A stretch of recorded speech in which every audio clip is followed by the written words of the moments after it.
Gostaria de fazer rapidamente uma saudação para que a gente possa aproveitá-lo o máximo possível. É com muita alegria, com um sentimento de verdadeira amizade, que agradeço a gentil e necessária presença do meu amigo, de nosso amigo, o pensador e humanista Edgar Morin.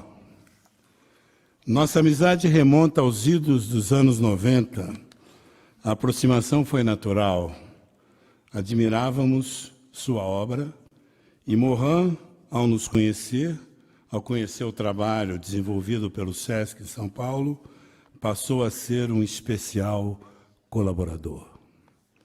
Talvez eu já conhecesse o poeta Antônio Machado, mas foi Morin quem imprimiu em minha memória os marcantes versos que eu sempre que posso repito. Caminhante, não há caminho, caminho se faz ao caminhar. E é desse caminho feito de muitos passos, junto a você, Morin, que gostaria de falar um pouco.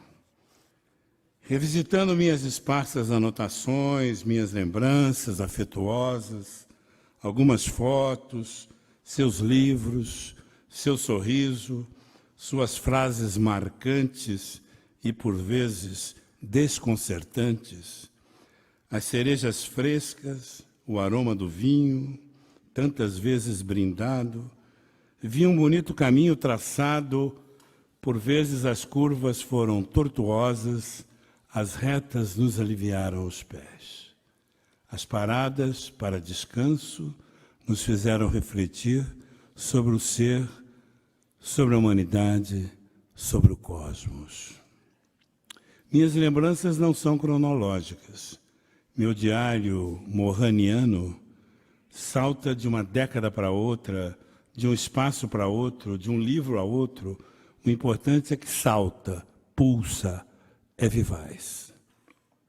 Me ancorei, então, em nosso acervo, para refazer esse caminho, seguindo o tempo e a emoção. Porque, para nós, Morin, um dos marcos da nossa formação, se dá com a sua própria presença. Em 1996, o SESC comemorava 50 anos de existência. E, dentre as muitas atividades da época, organizamos um seminário chamado A Cultura das Metrópoles. Morin fez a abertura, nos fazendo refletir a partir da seguinte pergunta: política da cidade ou política da civilização? O ideário de um projeto civilizatório encontrou eco e tornou-se ação.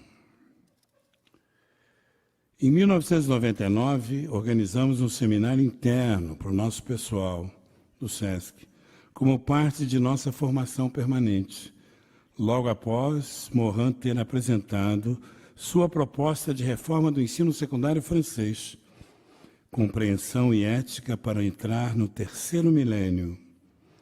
Na ocasião, eu disse, é uma oportunidade de ouro que nós devemos agarrar, poder ter uma pessoa como o querido Morin conosco.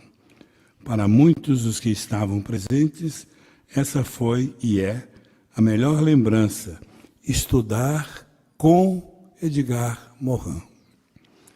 Para mim, ressoam ainda suas reflexões acerca do que significa conhecer. Conhecer é um processo de tradução e reconstrução.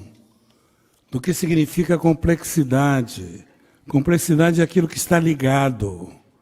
Do que significa cultura. Cultura é o conhecimento que devemos aprender, que nos ensinam. E mais, que todos somos múltiplos, sendo um só. No ano seguinte, 2000, repetimos um encontro de formação permanente, chamado Dos Demônios, ateliê ao vivo do pensamento de Edgar Morin. Imagine Morin falando, permeado de músicas, livros, dos filmes que compõem sua história de vida. Como esquecer de Morin lendo Rimbaud? Em francês ele dizia ter uma melodia muito bonita, mas aqui eu digo em português, tal qual ele nos pediu na época. Ó Vênus, deixa os amantes de alma em halos, por um instante ao menos, dai-lhe, rainha dos pastores, a aguardente de cada dia. E lá estávamos nós, recebendo a aguardente de cada dia, poesia e prosa, prosa e poesia.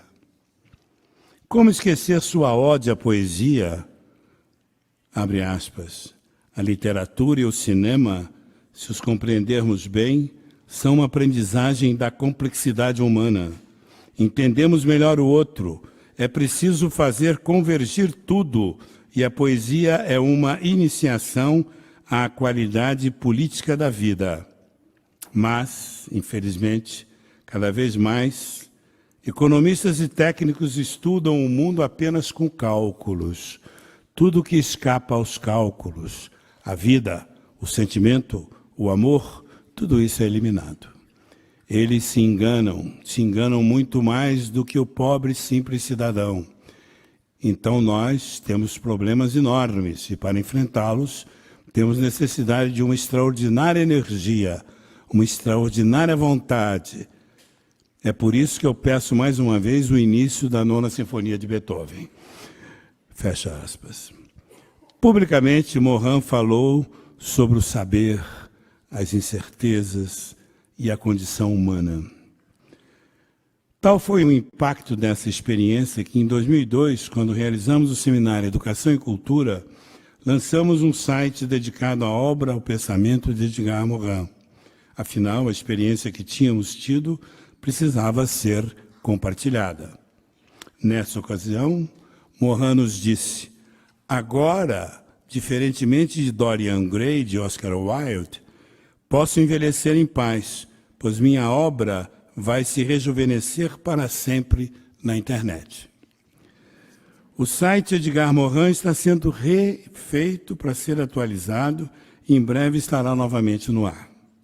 Em 2003, refletimos sobre as latinidades e Morin nos brindou com uma fala pública chamada A Latinidade como Depositária de Painéis da Memória e da Diversidade Cultural. Pois, naquele momento, estávamos traduzindo e reconstruindo nossas memórias latinas. Em 2007, Morin compartilhou conosco seu pensamento sobre a humanidade no século XXI. Em 2009, Morin nos incitou a pensarmos sobre o Sul e logo no ano seguinte, em 2010, a pensarmos sobre o saber, as incertezas e a condição humana. Enquanto isso, fomos maturando sobre sua obra e em 2012 foi possível ouvi-lo falar sobre o que podemos esperar, a consciência mundial do século XXI. Desde então, e vez por outra, conseguimos nos encontrar, ainda que rapidamente, para uma prosa amistosa, um abraço amigo e renovador das esperanças que a vida requer.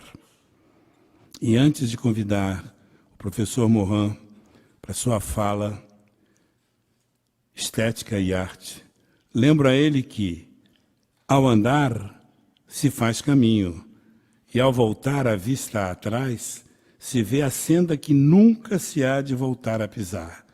Caminhante, não há caminho, senão há marcas no mar. Minhas lembranças podem ser como as espumas do mar. Minha história com Morin, nossa história com Morin, salta, pulsa e é vivaz. Vamos ouvi-lo.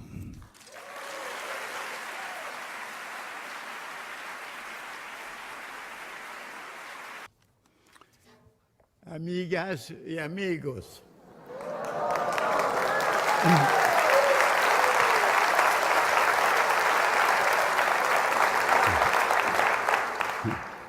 sou tão feliz de votre modo de acolher-me. Vou falar em francês, me perdone, porque para falar em brasileiro me necessita hoje 2 vasos de caipirinha.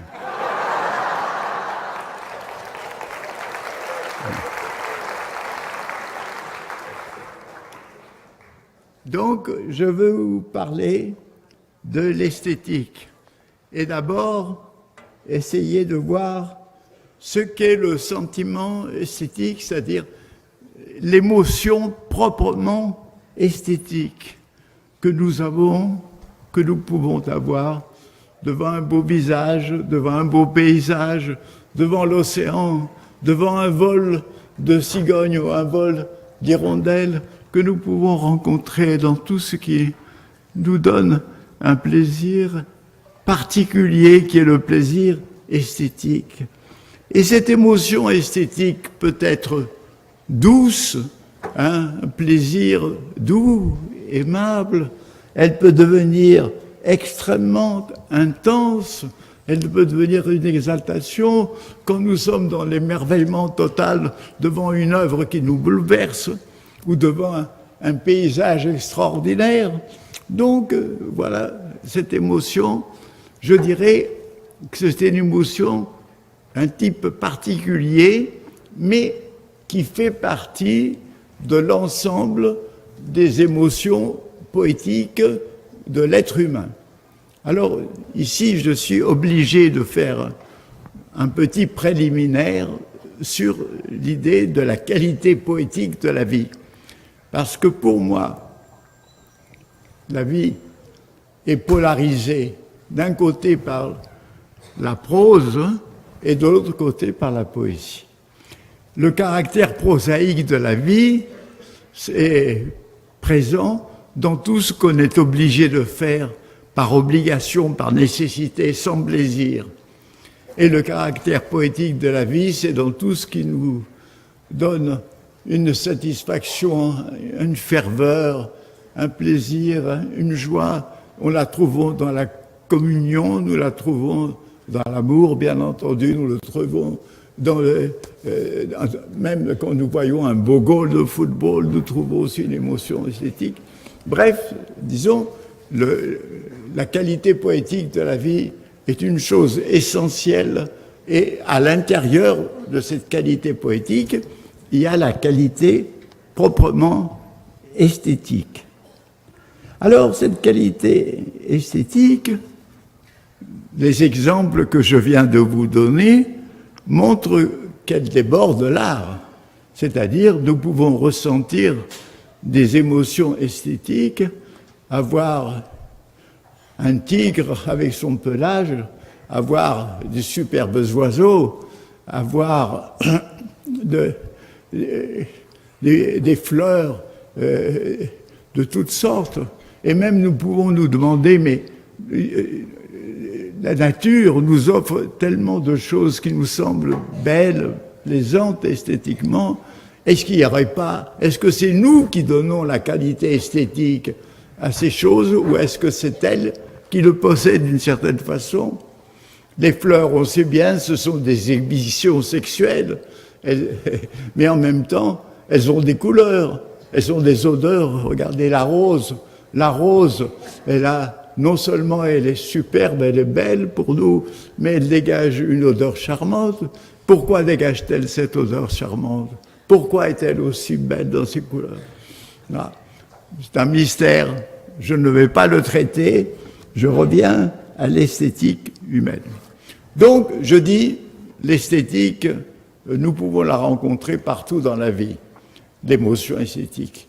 Mais l'art, lui, est quelque chose qui produit des œuvres, lesquelles œuvres vont susciter nos émotions esthétiques.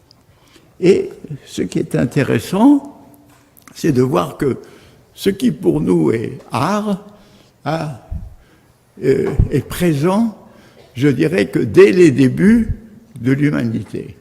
Dès les débuts de l'humanité, et nous avons des témoignages, notamment en France, dans des grottes préhistoriques ou dans des petits des couloirs profonds dans les grottes, ont été peints des animaux, des sangliers, des cerfs, des chevaux, avec une précision, une ressemblance extraordinaire, une beauté extraordinaire. Alors, on peut se demander, mais comment se fait-il que dans ces boyaux étroits, où ceux qui ont fait ces peintures, ces sculptures, ne pouvaient pas voir les animaux, ils les ont décrits à partir de leur esprit, de leurs souvenirs, de leur tête, donc avec avec un profond réalisme, mais avec d'où leur venait cette capacité extraordinaire, avec encore quelques instruments rudimentaires pour faire la couleur. Alors vous savez qu'il y a une polémique pour savoir si les auteurs de ces peintures étaient des artistes ou étaient des chamans. Et personnellement, je réponds en disant qu'ils étaient artistes parce que chamans, et chamans parce que artistes. Alors, chaman, ce mot mérite très rapidement un éclaircissement, d'ailleurs vous le connaissez. Il faut dire que dans toutes les sociétés les plus anciennes de l'humanité, et qui ont survécu parfois encore aujourd'hui, bien qu'on les ait malheureusement éliminés d'une façon tragique, dans toutes ces sociétés, il y a un personnage qu'on appelle le chaman, qui a des pouvoirs supérieurs, et qui, quand il se met en état de transe, qui peut être extrêmement violent, on sait parfois d'un breuvage spécial, ce chaman a des pouvoirs extraordinaires. Il a des pouvoirs de guérir les malades, il a des pouvoirs de vision à distance, il a des pouvoirs de connaître les vertus des plantes ou au contraire leur caractère venimeux. Donc ces chamans on peut se demander si ce ne sont pas eux qui sont les artistes. Et donc, c'est-à-dire, est-ce que ces œuvres sont venues au cours d'une transe mimétique? Je m'explique. La transe chamanique peut aller jusqu'aux convulsions, mais on peut se demander s'il n'y a pas quelque chose dans l'artiste qui, justement, est caractérisé par une transe particulière.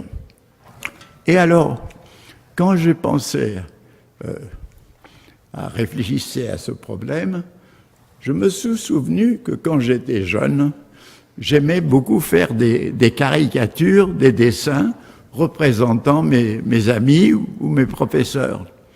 Et ils étaient très ressemblants.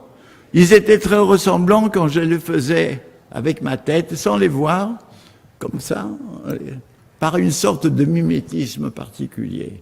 Mais quand je voulais les peindre, les dessiner, en les regardant faire leur front, leur nez, leurs yeux, je ratais, ce n'était pas ressemblant. Autrement dit, dès que je voulais faire consciemment cette œuvre, je la ratais. Mais dès que je le faisais d'une façon quasi inconsciente, spontanée, je la réussissais. Et je me dis que ça... Est-ce que les artistes ne sont pas les héritiers de certains pouvoirs chamaniques, et notamment de ce pouvoir qui est dans la transe de visionnaire? Je veux dire, je fais une petite parenthèse, parce que les chamans, probablement, ce sont eux qui ont joué un rôle civilisateur auprès de ces populations, nos ancêtres, puisqu'ils leur faisaient connaître les vertus de telles graines ou plantes et les vices de telle autre plante. Par exemple, il y avait les Indiens Pueblos du Mexique. C'était des populations qui se nourrissaient exclusivement de maïs. Mais chaque village Pueblo préparait son maïs avec les uns de l'écorce des arbres, les autres du calcaire, les autres d'autres éléments. Et on attribuait, les ethnologues, les anthropologues attribuaient ces préparations à la magie. jusqu'à ce que vienne un biologiste anthropologue qui a étudié et remarqué que ces préparations qui accompagnent le maïs étaient nécessaires pour qu'il soit digeste et pour qu'il alimente les populations. Sans ces ingrédients, le maïs ne peut pas donner la lysine, qui est l'élément nourricier du maïs. Donc, comme chaque village avait sa recette, on peut penser que les chamans ont été les auteurs de ces recettes. Alors, je reviens beaucoup à ce problème de mimétisme et je dirais, de demi-possession. On est un peu, disons, moi quand j'imite, par exemple, j'imitais mes professeurs, non seulement j'imitais sa voix, mais j'étais à l'intérieur de ses pensées. Et d'ailleurs, dans le fond, ce phénomène de possession, c'est ce qui arrive aux acteurs de théâtre. Les acteurs de théâtre sont à la fois possédés par le personnage qu'ils jouent, et à la fois, ils le possèdent. Hein, ils sont des possesseurs possédés. Du reste, Michel Léris a écrit une très belle étude ethnologique sur l'état de demi-possession d'une troupe théâtrale en Éthiopie, et où les acteurs, donc, tout en jouant, mais vivent encore plus intensément le rôle qu'ils jouent. D'ailleurs, vous savez très bien que ici, dans le conte d'Omblé, quand arrive le moment de la possession, on est pris par un orisha qui est à l'intérieur de vous et qui parle par votre voix, par votre bouche. Donc, ce sont ces phénomènes-là, je dirais, de possession mimétique qui sont eux-mêmes héritage chamanique et qui sont présents chez l'artiste.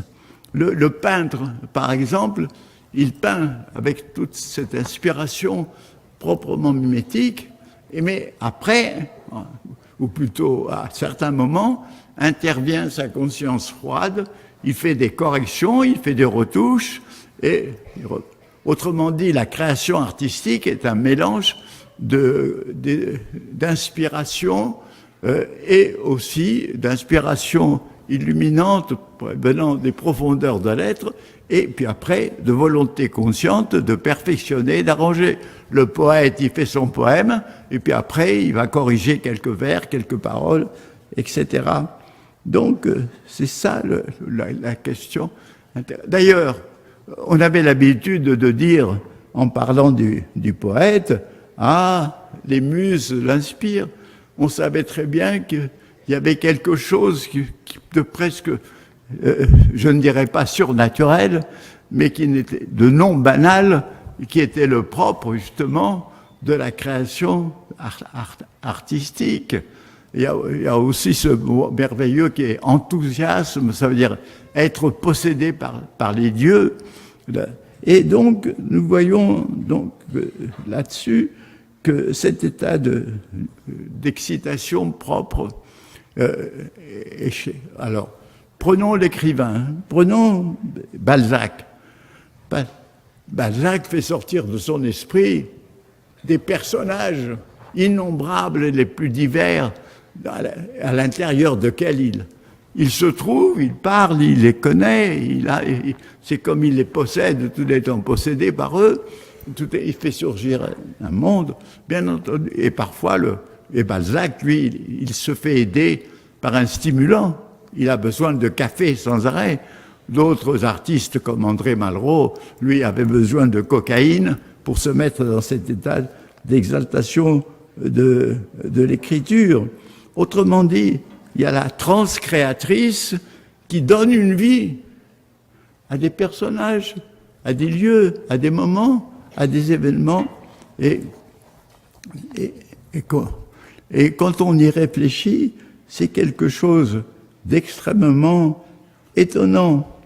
Et il n'y a pas seulement cette transe créatrice, il y a aussi la transe réceptive, c'est-à-dire celui qui reçoit une œuvre qui le frappe, qui lui donne une illumination. C'est ce qui m'est arrivé quand j'avais 14 ans et que j'ai lu Crime et Châtiment de Dostoïevski, cette œuvre m'a bouleversé, m'a frappé d'une façon extraordinaire. Et récemment, j'ai été très, très, très étonné de lire d'un grand écrivain japonais que lui-même, quand il avait lu Crime et Châtiment de Dostoïevski, a ressenti les mêmes émotions, le même bouleversement que moi-même j'avais connu.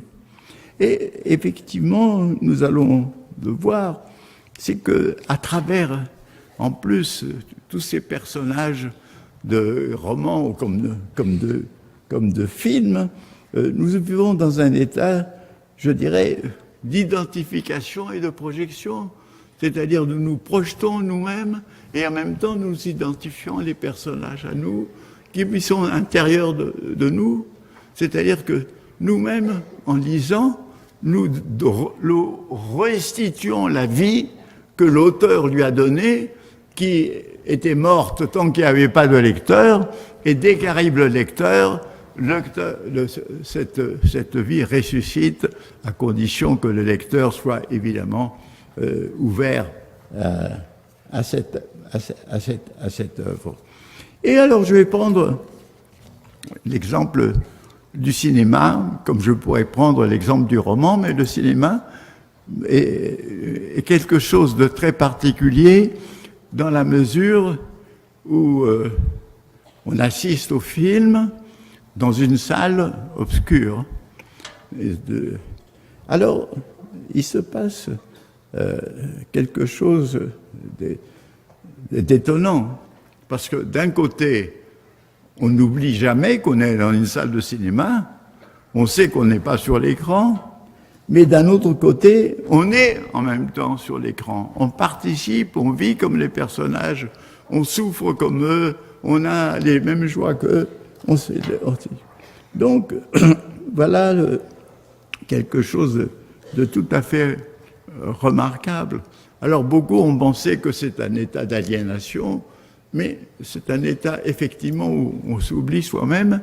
Mais ce qu'il y a de remarquable dans le cinéma, comme dans le roman d'ailleurs, comme aussi dans le théâtre, c'est que nous avons une compréhension d'autrui beaucoup plus grande, beaucoup plus belle que dans la vie quotidienne. Par exemple, au cinéma, vous avez de la sympathie, vous avez de l'amour pour un vagabond, Charlie Chaplin. Non, prenez-le, que ce soit dans les lumières de la ville ou dans les temps modernes, etc. Alors que le même vagabond, quand vous sortez de la salle, dans la rue, vous ne le regardez pas. Dans le cinéma, un criminel qui est emprisonné, vous sentez la tristesse de l'emprisonné, vous sentez que cet homme n'est pas seulement un criminel, mais aussi un être humain comme vous, capable de souffrir, et que vous-même, vous comprenez ce que c'est que d'être enfermé. C'est-à-dire que vous ressentez cette chose dont parlait le philosophe Hegel, qui disait que si j'appelle criminel une personne qui a fait un crime dans sa vie, j'élimine tous les autres aspects de sa personne. Or, au cinéma, nous n'éliminons pas le parrain, interprété par Marlon Brando, El Padrino. Ce film est tout à fait remarquable de Coppola. Ce parrain est un criminel, mais en même temps c'est un père de famille, en même temps c'est un homme qui a des sentiments. Nous voyons toute la complexité humaine. Autrement dit, nous pouvons déjà voir que le roman, le film, la pièce de théâtre peuvent nous donner une compréhension supérieure. Malheureusement, cette compréhension, nous l'oublions quand nous quittons la salle. Il n'y a que quand nous sommes jeunes, adolescents, si une œuvre nous marque, à ce moment-là, nous gardons l'empreinte pour la vie, et nous gardons pour la vie le message que nous avons reçu, comme moi je garde le message des auteurs qui m'ont frappé, aussi bien de films que de romans, que d'essais de ma jeunesse. Alors, donc, vous avez donc ce romancier qui est une sorte de post-chaman et dont l'œuvre elle-même semble échapper à sa volonté, elle s'autoproduit. D'ailleurs, beaucoup d'écrivains disent, mes personnages m'échappent, je dois leur obéir. Et dans le fond, c'est à travers ces personnages, à travers ce qui arrive, les grands romans embrassent tous les aspects de la vie humaine. Vous avez dans Balzac, dans Zola, peut-être le microcosme de toute une société. Et alors, pour vous dire l'importance du grand roman, je vais vous citer une phrase de Milan Kundera dans Le Rideau. Milan Kundera dit « Dans notre époque, où tout est morcelé, où les consciences sont spécialisées, le roman est le seul observatoire d'où l'on peut essayer d'embrasser la vie dans sa totalité. » Donc, vous voyez la richesse cognitive aussi que peuvent nous donner les grandes œuvres romanesques. Et en plus, je dois dire que ce sorte de sentiment post-chamanique du grand écrivain lui donne le pouce, lui donne le sens d'une mission qui dépasse même l'écriture, la littérature, ou bien qui, à travers la littérature, lui donne le besoin de donner un message, à autrui.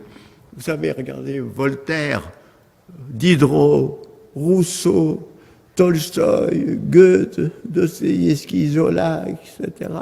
Tous ces grands écrivains ont voulu donner un message qui dépasse la simple esthétique parce que justement, ils ont ce sentiment d'une mission, de quelque chose qu'il faut dire au-delà.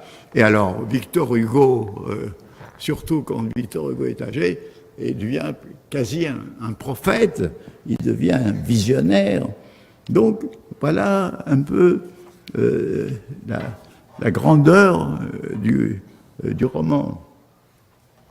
Alors, la poésie d'abord, c'est extraordinaire, parce que les mots perdent leur sens banal, prosaïque, dénotatif, pour prendre un nouveau sens connotatif,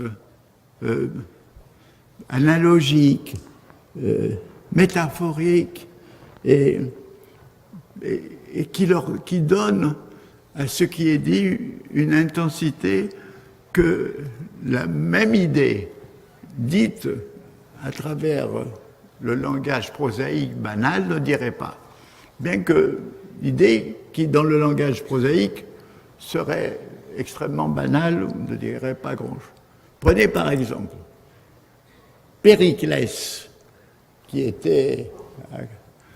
dirigeait le destiné d'Athènes au 5e siècle avant notre ère.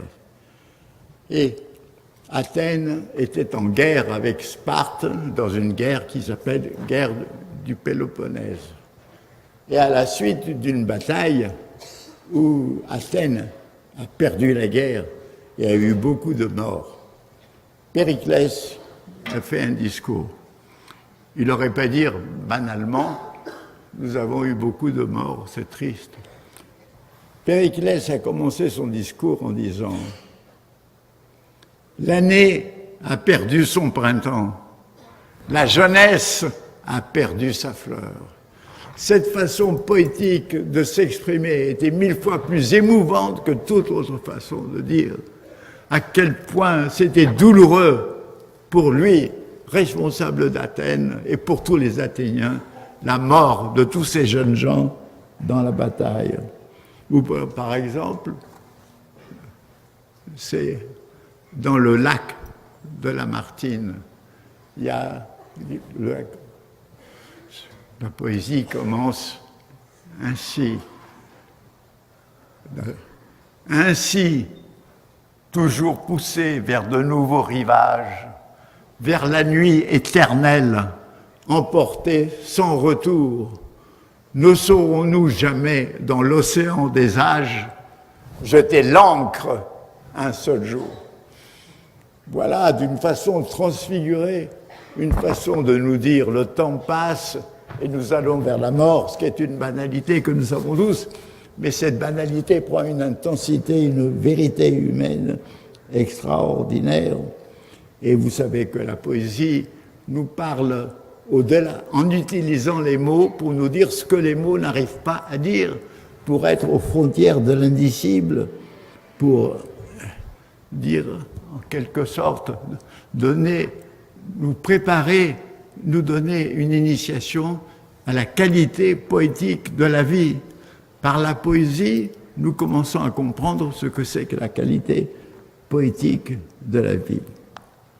Maintenant, je pourrais dire que il y a un art oratoire. Et l'art oratoire, que ce soit celui d'un avocat ou celui d'un homme politique, s'il est un bon orateur, bien entendu, est un art qui met celui qui parle en état de transe, de possession. Et il est pris par son sujet, il est transporté par le sujet, et parfois même, il est dépassé par l'émotion. Il dit parfois ce qu'il n'aurait pas voulu dire. Et quand je rappelle ceci, ça me fait penser à un souvenir vécu qui se situe à Montréal, au Québec, au Canada, au moment où De Gaulle, le général De Gaulle, qui était chef de l'État français, a fait un voyage dans le Québec, de Québec à Montréal. Vous savez que cette province parle le vieux français, elle est peuplée par des gens d'origine française et qui aspiraient à ce moment-là à la liberté, à l'émancipation, et donc il y avait ce slogan vive le Québec, nous voulons le Québec libre, un Québec libre.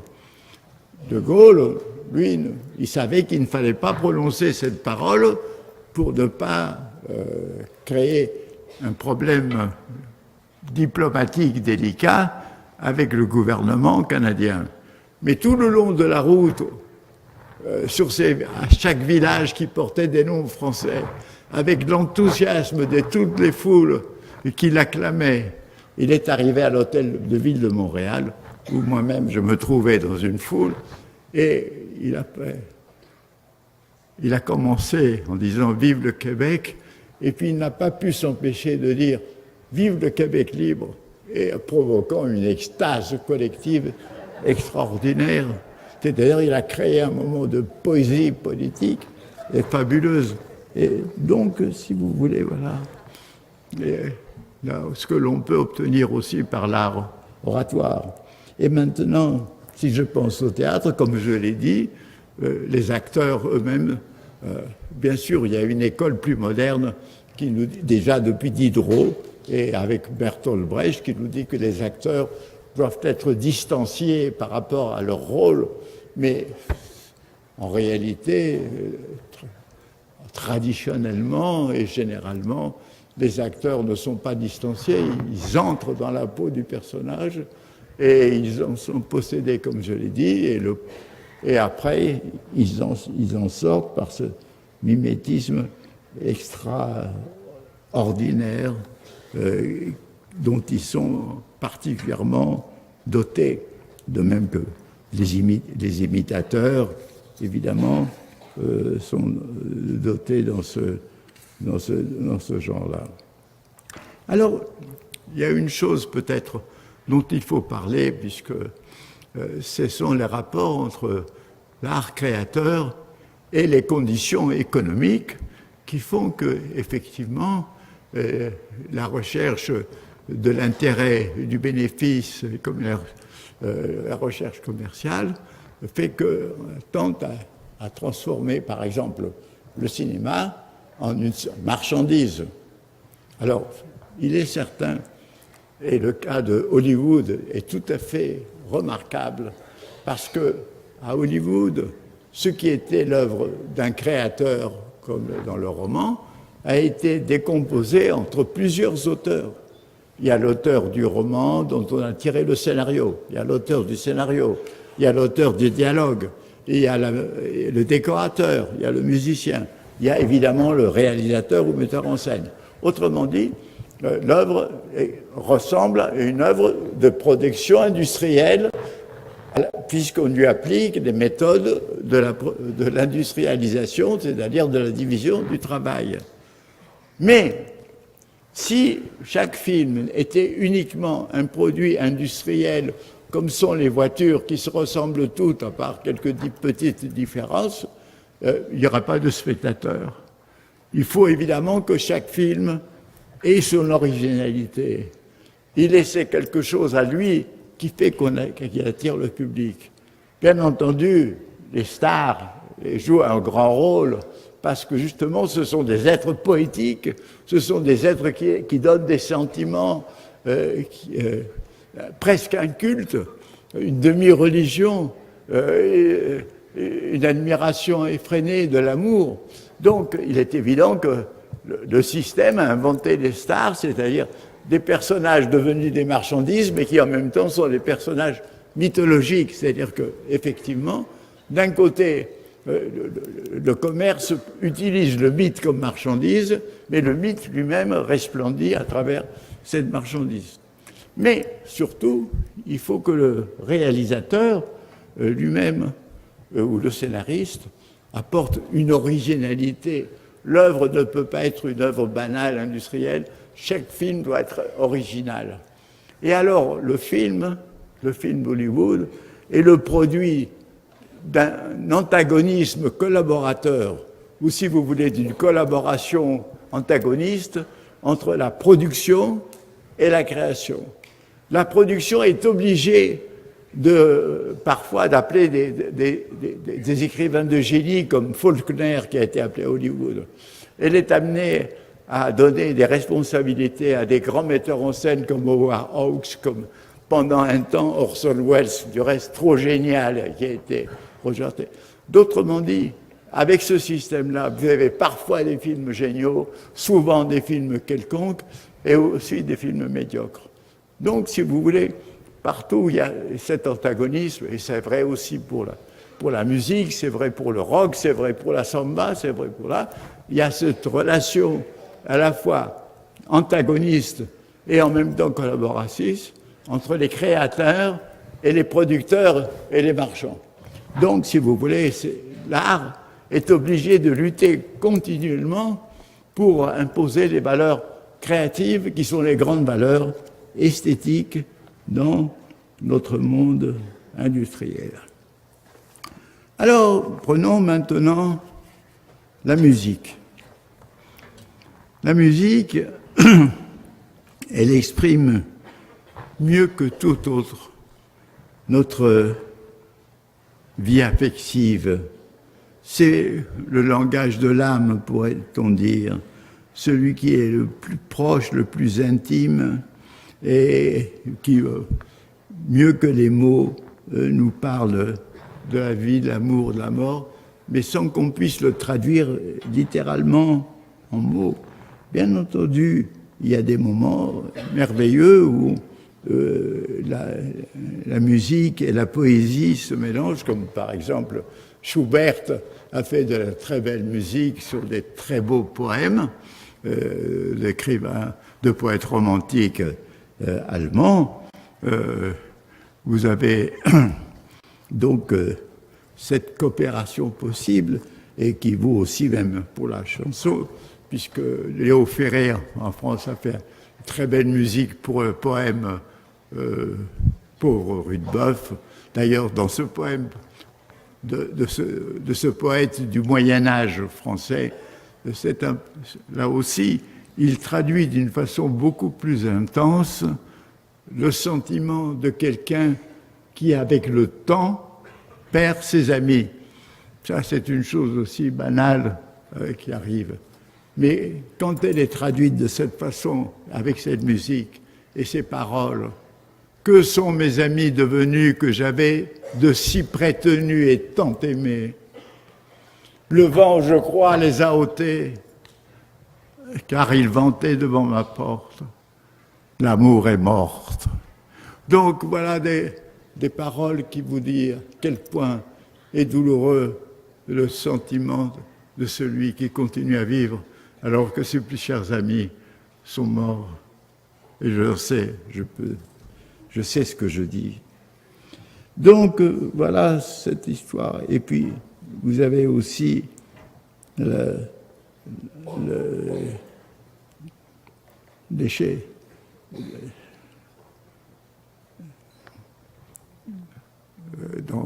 Oui, je voulais citer cet exemple de l'air de Mignon, qui est le poème de Goethe.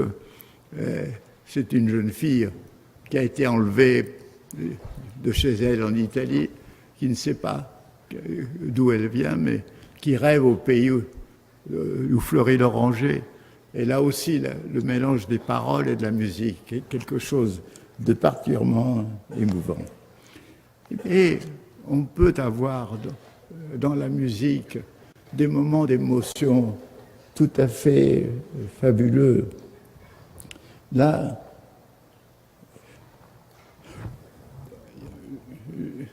peut-être que certains d'entre vous ont pu, à la télévision, sur une chaîne musicale, voir un moment absolument admirable. C'était les jeunes gens, parfois des enfants, de cet orchestre philharmonique créé au Venezuela à partir d'enfants des favelas vénézuéliennes par M. Abreu. Et cet orchestre philharmonique est devenu un orchestre extrêmement performant et qui a commencé à faire des tournées internationales. Et il a donné un concert à la Philharmonique de Berlin sous la direction de Sir Rattle, le chef d'orchestre de la Philharmonique de Berlin. Et là-dessus, et puis il a donné la première symphonie de Mahler, une symphonie assez difficile à jouer. Alors tout d'abord, ces jeunes gens, il y avait un garçon qui avait une contrebasse plus grande que lui. Il y avait des gamins, puis des jeunes gens, des adolescents. Cet orchestre a joué d'une façon absolument parfaite, admirable, cette symphonie de Mahler. Et à la fin de l'exécution, l'émotion était telle dans le public qui pleurait, Rattle lui-même qui pleurait, et les enfants. Il y a eu un moment d'intensité, de bonheur musical et que peuvent donner justement certains concerts, et notamment ce concert exceptionnel. Mais ce que je voulais vous dire aussi, c'est que la musique, mais aussi, je dirais, les autres arts, la littérature, mais et peuvent exprimer la douleur, le malheur, d'une façon esthétique telle qu'elles nous font ressentir cette douleur et ce malheur très intensément, tout en nous donnant en même temps un sentiment de bonheur esthétique, de jouissance dans la qualité, par exemple, de la musique. Je pense à l'adagio du quintet de Schubert. Schubert était un homme très malheureux, qui était seul, qui était malade, qui était incompris, qui était méconnu. Et cet adagio exprime tout son malheur, avec une beauté, avec une intensité absolument admirable. Et ce qui fait qu'en écoutant cet adagio, vous ressentez ce chagrin, vous sentez cette émotion, cette compassion pour Schubert, bien qu'il soit mort, vous le sentez vivant, et en même temps, vous sentez quelque chose de beau, qui vous envahit d'émotions agréables dans la souffrance. Et c'est ça qui est, d'ailleurs, nous le voyons aussi, par exemple, quand vous pensez à la Tosca, le condamné à mort, quand Mario Caravaggio, pardon, condamné à mort, et qui chante son air « Jamais je n'ai tant aimé la vie », ça donne aussi une émotion extraordinaire. Et il y a aussi, je pense, il y a ce moment bouleversant dans Wojciech, cette pièce de Büchner qui a été mise en musique par Alban Berg au XXe siècle. Vous savez, Wojciech, c'est le pauvre soldat dont tout le monde se moque et dont la compagne le trompe avec un sergent-major, c'est-à-dire qui subit les pires humiliations, à commencer par sa compagne. Et alors, il y a ce moment où, dans la nuit, il va avec elle, il n'en peut plus, et elle dit, wie diese Mond ist rot, comme cette lune est rouge.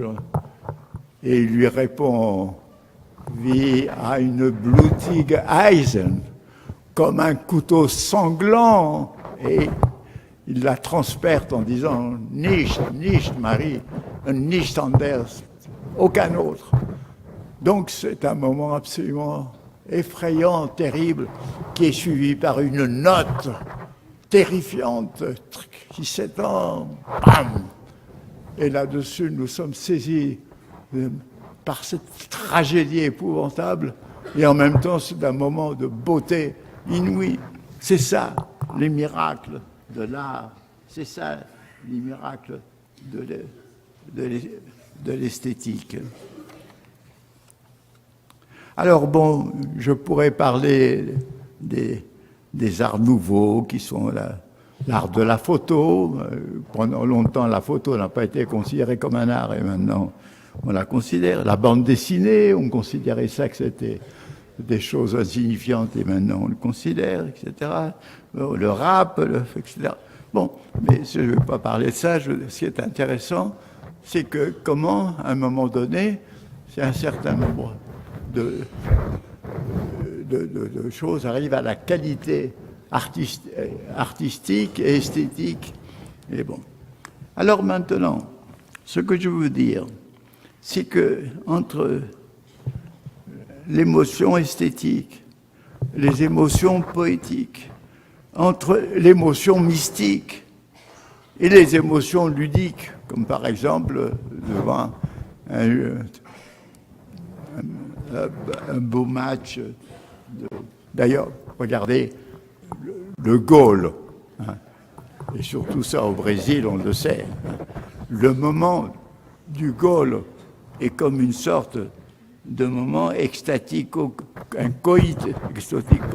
Le joueur qui a marqué, non seulement il devient comme fou, il court comme un fou, il se met à genoux, il se met à terre, mais tous ses camarades vont l'embrasser. C'est un moment de folie, mais en même temps d'exaltation esthétique, tout en étant effectivement un moment de jeu. Donc il y a toujours dans le ludique, vous avez des choses qui peuvent être exaltantes, et aussi dans le mystique. D'ailleurs, vous savez très bien que les artistes du Moyen-Âge et jusqu'à Giotto faisaient des fresques religieuses, mais qui avaient une fonction religieuse. Mais pour nous qui avons cessé d'être croyants, enfin pour ceux d'entre nous, et qui allons voir, par exemple à la Capella à Scrovegni, les fresques de Giotto, nous ressentons une émotion esthétique, c'est-à-dire nous avons esthétisé ce qui pour les anciens avait une valeur religieuse, de même que nous avons esthétisé ce qu'on appelait l'art nègre, c'est-à-dire les statues à fonction magico-religieuse des civilisations africaines, et que ces statues, ces idoles sont devenues des objets d'art dans le monde occidental. Donc voilà, le champ de l'esthétisation peut être très très large, et on peut même dire que les fêtes, dans leur moment d'exaltation, dans le moment, ce sont à la fois des états ludiques, des états poétiques, des états mystiques, des états esthétiques. Tout ceci peut se trouver combiné, peut se trouver mêlé. Alors j'en viens maintenant à quelque chose qui éclaire cette parole du poète anglais Eliot. Eliot dit « Humankind cannot bear very much reality », c'est-à-dire le genre humain ne peut pas supporter beaucoup de réalité. Et d'ailleurs, c'est pour ça que nous faisons des compromis avec la réalité pour pouvoir la supporter. C'est pour ça peut-être que la religion nous permet, en quelque sorte, de supporter la réalité. C'est pour ça que l'alcool, l'ivresse, la drogue nous aident à supporter la réalité. Mais le grand art, lui, ne nous fait pas seulement la supporter, il nous la fait regarder. Il nous fait regarder notre destin en face. Il nous met en face de l'amour et de la mort.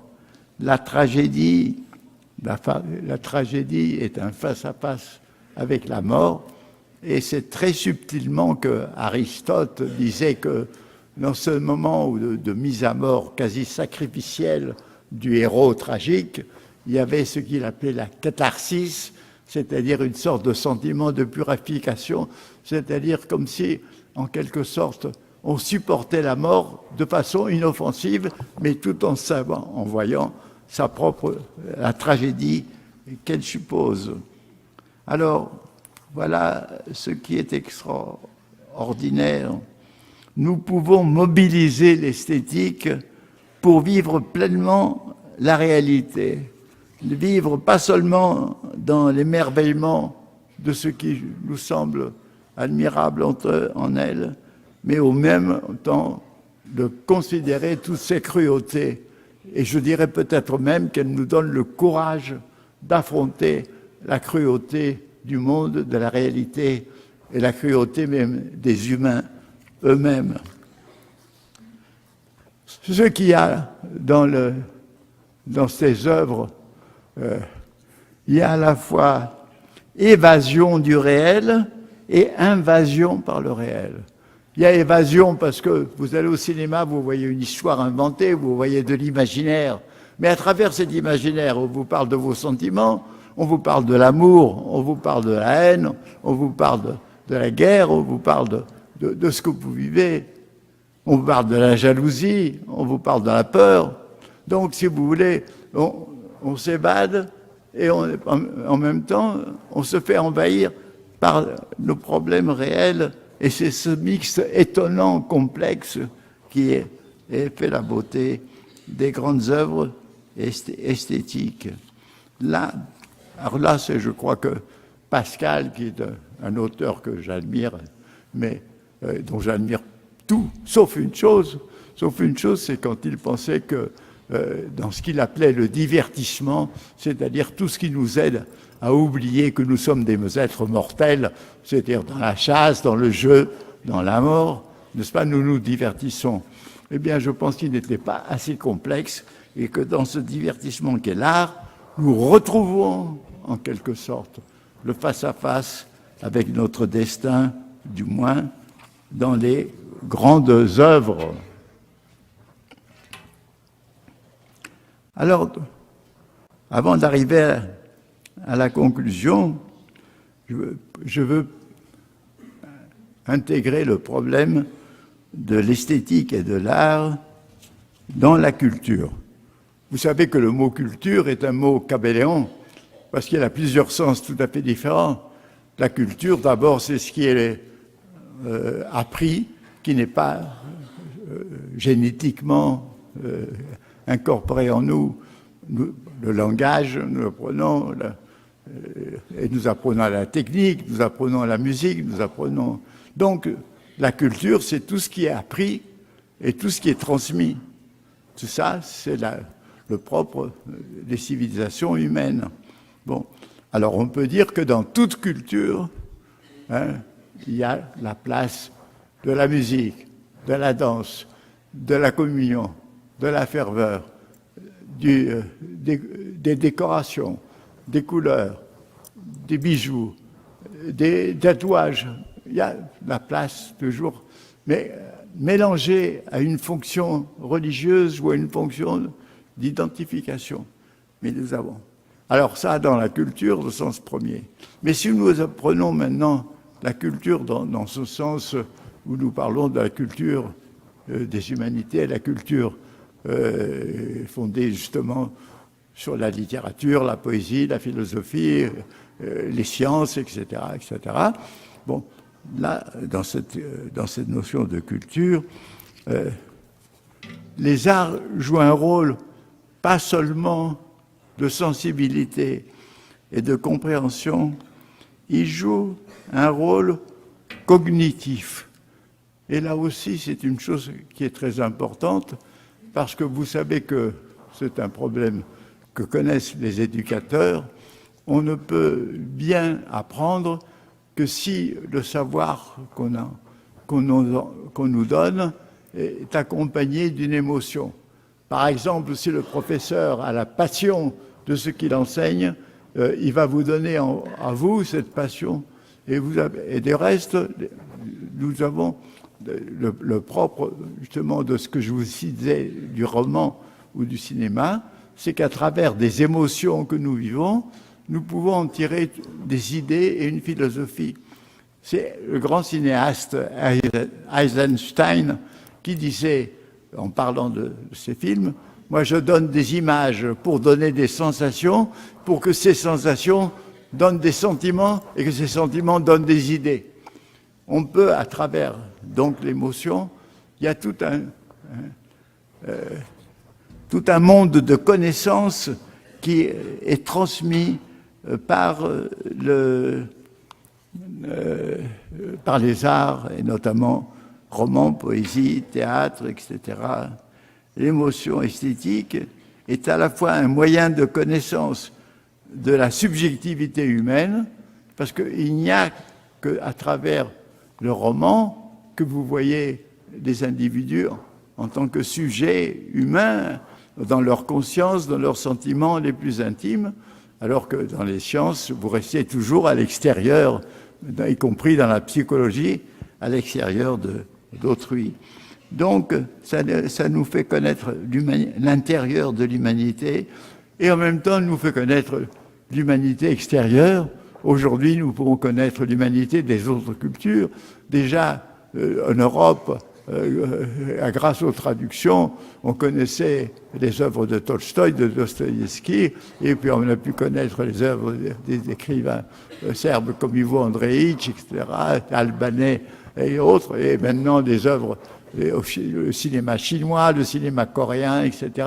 Nous pouvons pas. Et du reste, même aujourd'hui, vous avez des romans policiers chinois, des romans policiers néo-zélandais, des romans policiers coréens, des romans policiers norvégiens, suédois, qui non seulement sont des romans policiers avec des intrigues, mais qui en même temps vous font plonger dans les sociétés, dans la vie quotidienne de ces sociétés, vous font mieux connaître la Chine, si vous voulez. Bon, tous ces romans chinois, avec les problèmes de la corruption et du parti, on la connaît mieux qu'à travers des discours et pas seulement, ou des œuvres purement politico-scientifiques.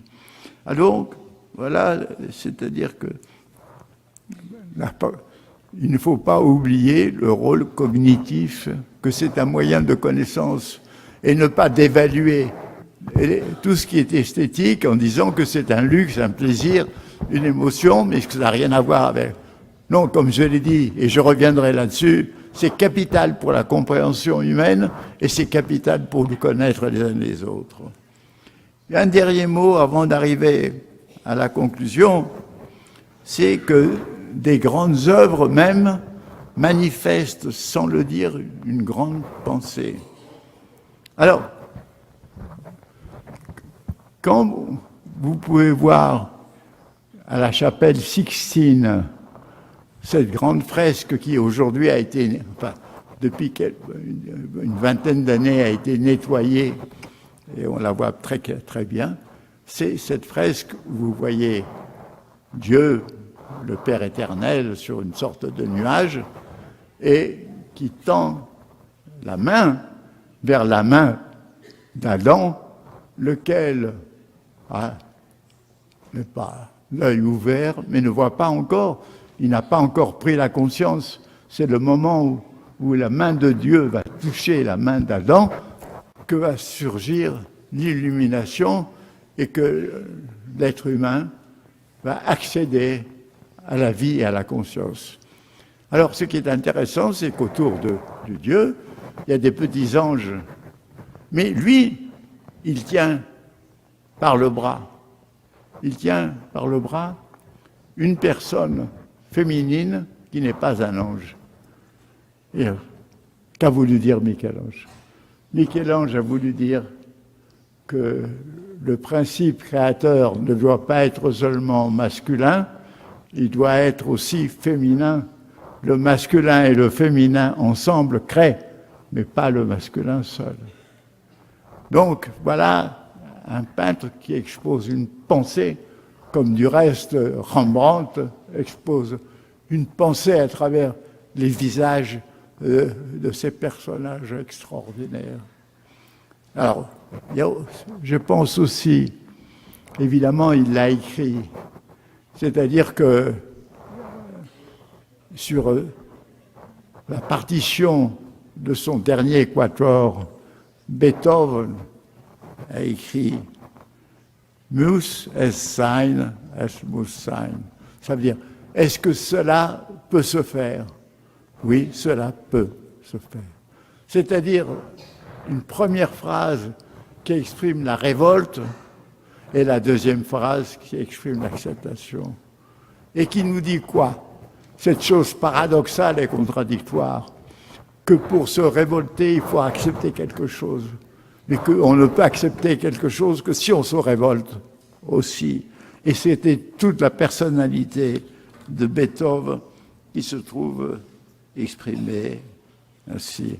Mais même dans des chanteurs populaires comme Bob Dylan, vous avez ce vers admirable.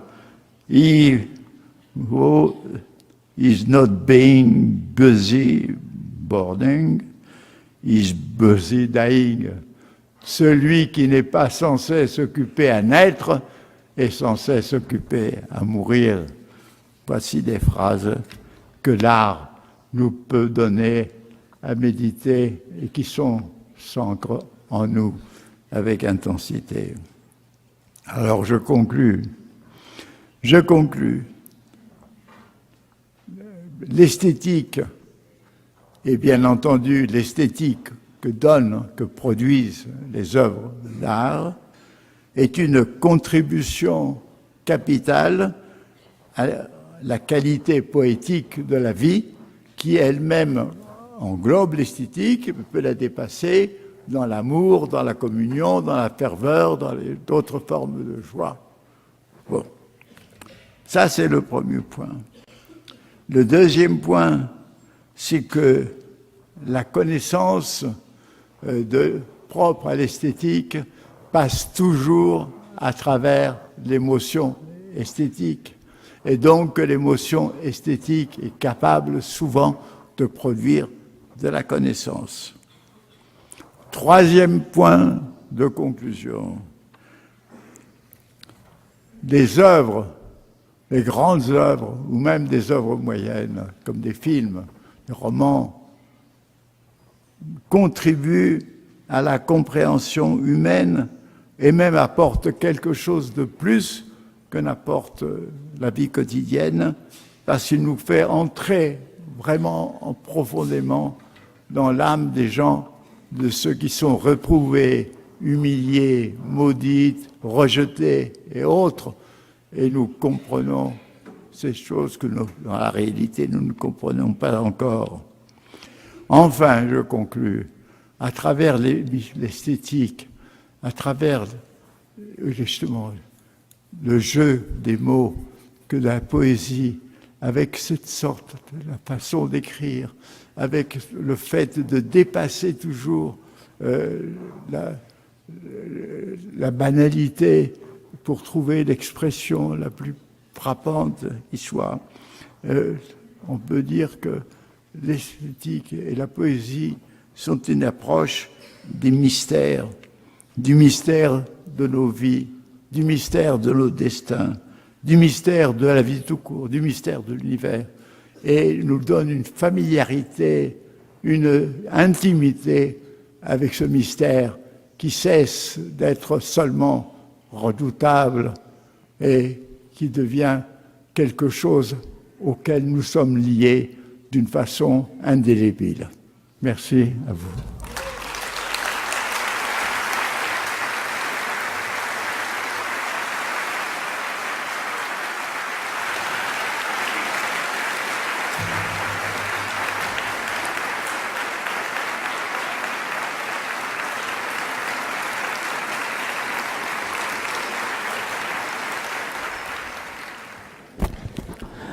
Muito boa noite.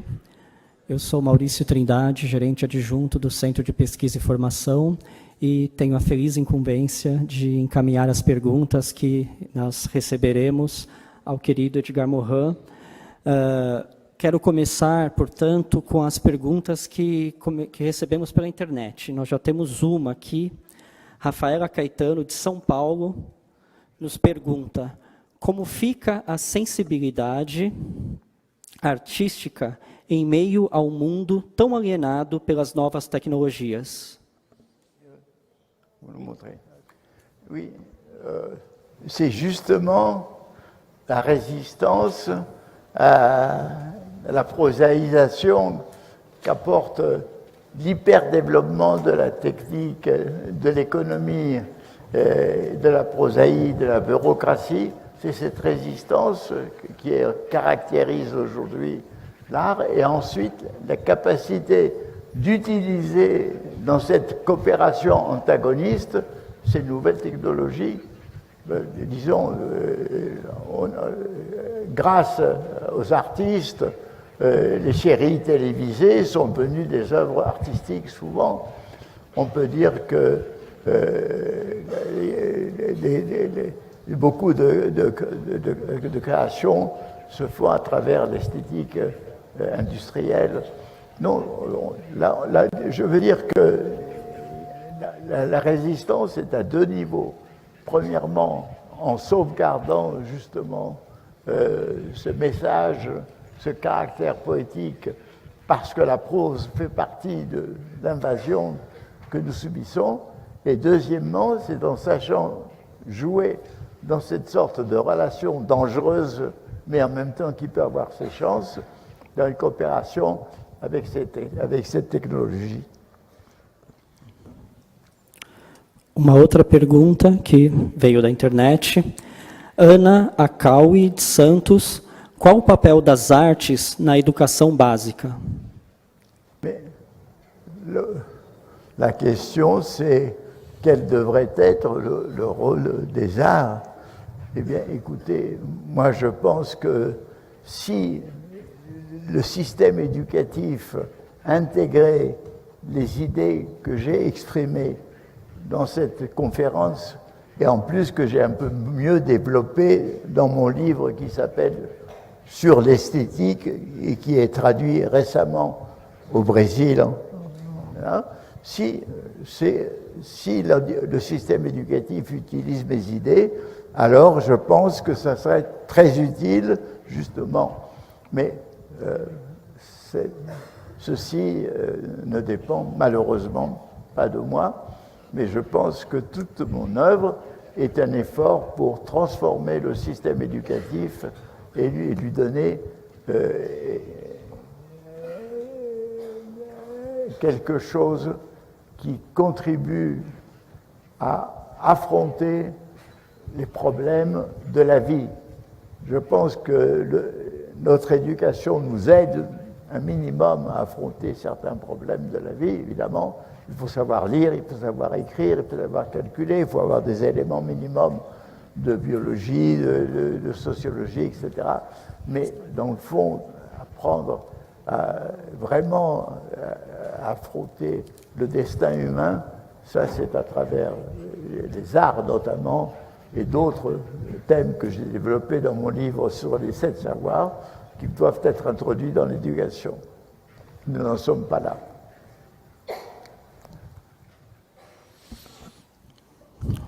Mais uma pergunta, desta vez aqui do público. Bruna Pisol. É possível unir as áreas do conhecimento, exatas, humanas, biológicas, em uma nova ciência, integrando inclusive estética e arte? Je pense que ce n'est pas une nouvelle science qui pourrait se créer en incluant l'esthétique et l'art. C'est une nouvelle façon de penser qui est nécessaire. Parce que quand vous pensez de façon à ce que malheureusement votre éducation vous a inculqué, c'est-à-dire à séparer les choses les unes des autres, à les compartimenter, alors vous mettez l'art et l'esthétique dans un compartiment. Vous le mettez dans le compartiment des humanités, c'est-à-dire de littérature, philosophie, art, et vous l'opposez aux connaissances scientifiques, tout à fait, alors qui elles-mêmes sont compartimentées. Or, si vous pensez de façon complexe, la connaissance complexe et la pensée complexe sont élaborées pour relier ce qui est séparé. Et si vous avez cette capacité de relier, que bien entendu nécessite un apprentissage, et cet apprentissage, moi je l'ai fait dans mon livre qui s'appelle La méthode, mais il faut qu'on passe par là. Alors si on entre dans cette autre façon de penser, les arts ne sont plus séparés du reste, par exemple de la connaissance, du savoir. Elles ne sont pas séparées de la qualité poétique de la vie. Elles ne sont pas séparées des connaissances scientifiques qui elles-mêmes peuvent être intégrées dans des œuvres de caractère esthétique. Donc, si vous voulez, c'est la façon de penser, la façon de connaître qui, elle, doit être transformée et non pas l'idée de créer une nouvelle science. Muito bem. Muito bem, mais uma pergunta. Rafael Ferreira. Como podemos ver beleza nos retrocessos políticos dos tempos atuais? Sylvie? Il ne s'agit pas de voir seulement les beautés, il s'agit de voir la laideur des choses. Je ne prétends pas que tout est beau. Non, je dis simplement que, j'ai dit d'ailleurs très nettement que nous avons, à travers les grandes œuvres, la capacité de voir les tragédies, les cruautés du monde. Nous avons la capacité même de... Prenez par exemple l'œuvre de Solzhenitsyn qui a écrit sur le goulag, c'est-à-dire le camp de concentration soviétique. Voilà une œuvre qu'il a écrite avec un courage incroyable, qui est une œuvre de qualité littéraire et qui est en même temps un document historique. Je pense que, et d'ailleurs, souvent, dans les époques d'oppression et de dictature, la poésie est une façon d'essayer de transmettre un message de façon semi-occulte. Par exemple, en France, à l'époque de l'occupation, où évidemment tout était censuré, c'est à travers des poèmes que l'on se transmettait clandestinement que la flamme de l'esprit de résistance se transmettait. Donc, si vous voulez, on se rend compte que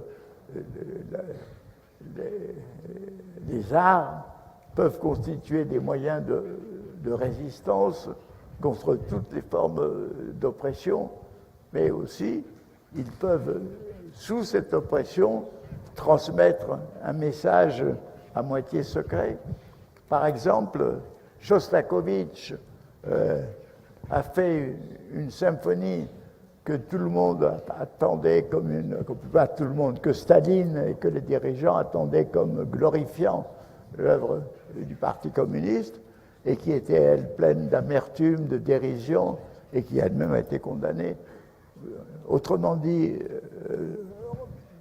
dans tous les régimes de domination ou d'oppression, le rôle de résistance des artistes, des poètes, des écrivains, des musiciens a été très important. Et donc, si vous voulez, je pense que c'est cet aspect qu'il faut voir aussi. Il y a bien entendu les artistes officiels, ceux qui louent, évidemment, font les hommages rituels, mais il y a aussi d'autres aspects.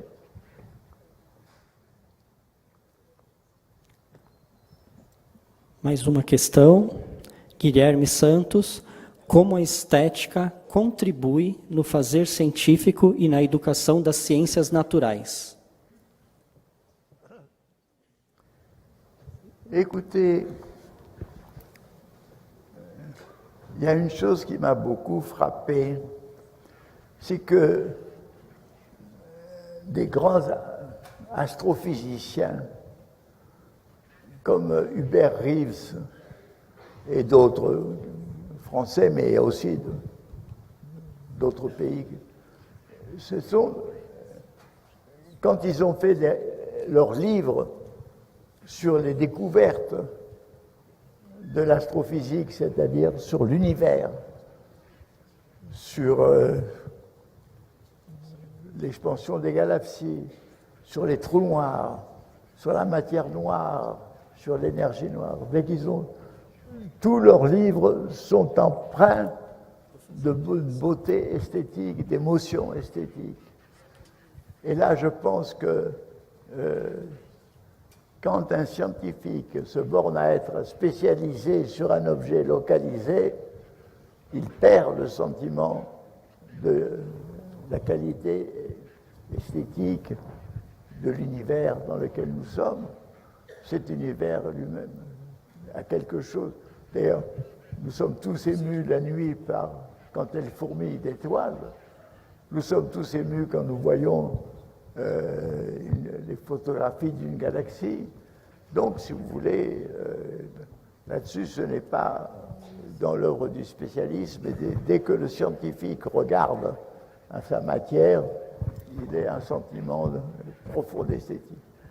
Alors, souvent, les biologistes ne l'ont pas pour la vie parce qu'ils considèrent les molécules, ils considèrent les relations physico-chimiques entre les éléments vivants, ils ne voient pas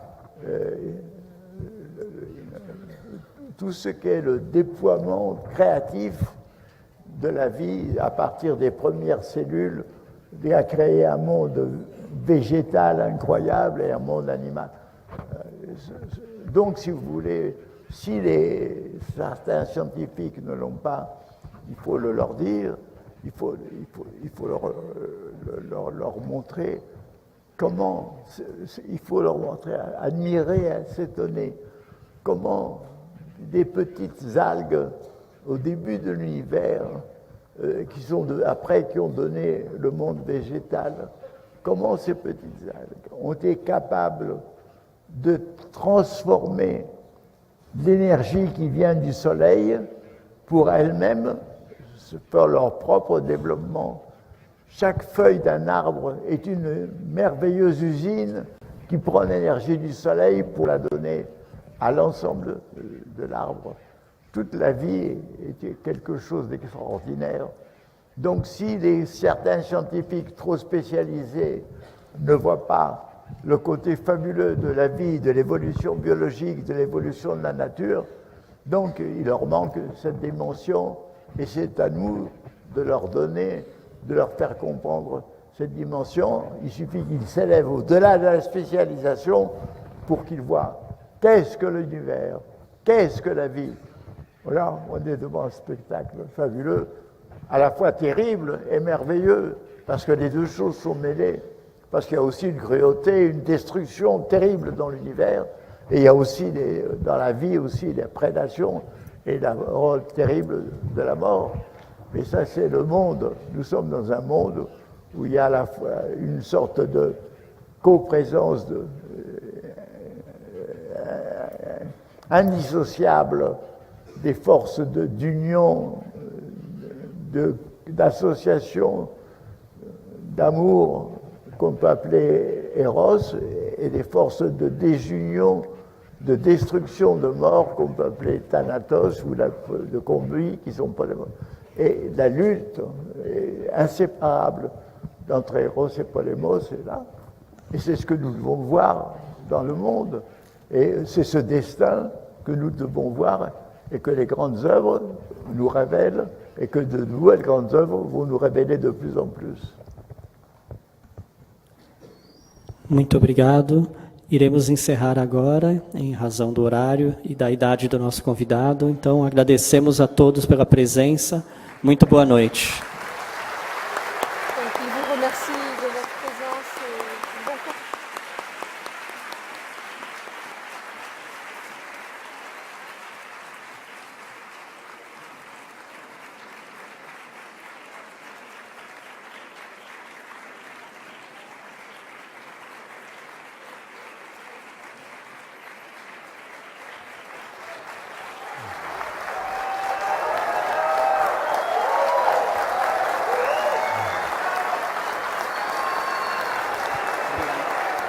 Il faut partir, il faut partir.